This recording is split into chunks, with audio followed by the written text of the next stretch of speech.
Hi, my name is Gracie, and I worked with Maddie, Alex, and Ellie to further understand the genomics driving the progression of Alzheimer's disease. Alzheimer's disease is an irreversible progressive disease, and it has found to be the most common form of dementia among the elder population. It causes biological changes in brain areas that are responsible for memory, language, and thought. It can cause memory loss and cognitive impairment. It can either occur before the age of 65 or after the age of 65, which is separated by early onset and late onset Alzheimer's disease. Symptoms include forgetfulness, inability to recognize peers, or perform daily tasks. There's currently no cure for Alzheimer's disease. Some of the prevention efforts include consistent exercise and blood pressure maintenance. There are several target genes that lead to Alzheimer's, and we will focus on 4 specific genes in this study using both the GO2R and the NCBI genomic databases.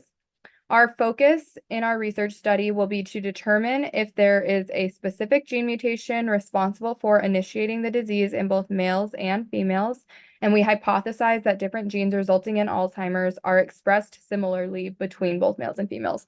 Hi, my name is Madeline, and I'll be talking about the methods for our experiment. So, to test our hypothesis, we first determined the most prevalent brain region in Alzheimer's expression, which was the hippocampus.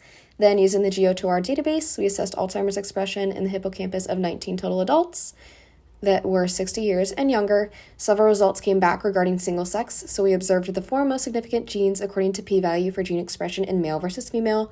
After filtering, the top genes for shared expression included those that are on our presentation. Hi, my name is Alex, and I will be discussing the results and findings from our study. We found that the most prevalent region in the brain for Alzheimer's gene expression to be the hippocampus and entorhinal cortex.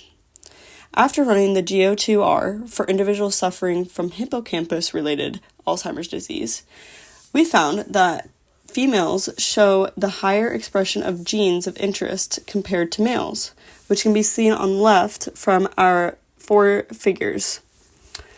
Thus, this is associated with the highest p-value shared genes returned from our analysis.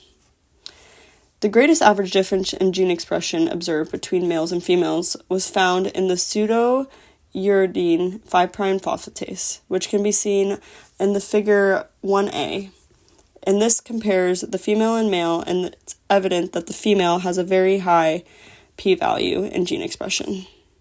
My name is Eliana, and I will be presenting the discussion and conclusion of this project. Using the NCBI dataset, I discovered that 3 of the target genes show higher expression in the placenta and uterus when compared to the testes, which could explain the higher expression overall in females and within the brain. KDM6A is an X-linked gene, which is why it shows higher expression in females as well. The target genes mainly have functions in brain development, protein binding, vesicle trafficking, and embryonic stem cell differentiation, as well as tissue development. Mutations of the genes translating for these proteins can be detrimental, especially with KDM6A, where loss of function mutations cause cognitive deficits in humans and beta amyloid toxicity, leading to the development of amyloid plaques and eventually Alzheimer's disease.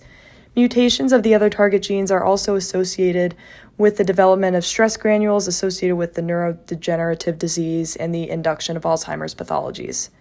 The results from our study and outside research conducted for the discussion of our project shows promising results for the further development of Alzheimer's research. Learning more about genetic mutations and gene expression can provide a new direction for research and could provide some new answers for the never-ending list of questions about Alzheimer's disease.